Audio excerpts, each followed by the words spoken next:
L'Ukraine, c'est les plus grosses réserves de charbon non exploitées d'Europe. Mais c'est pas que ça.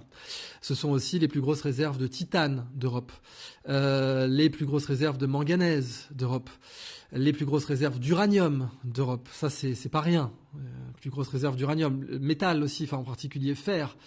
Ça doit être aussi les secondes plus grosses réserves d'un autre métal stratégique, dont pour l'instant l'identité m'échappe. Mais l'important, c'est que ces réserves-là, titane, manganèse, uranium, ne sont pas dans la zone que les Russes pourraient contrôler.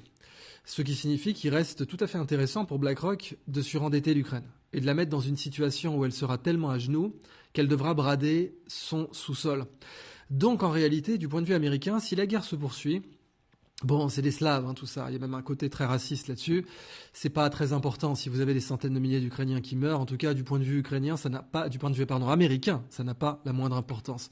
Et on le voit bien. Enfin, quand vous avez Mitt Romney ou d'autres, Lindsey Graham, d'autres élus américains qui vous disent clairement non, mais c'est génial que les Ukrainiens se fassent tuer pour une guerre qui affaiblit la Russie. C'est très très bien. Nous, on y gagne. Bon.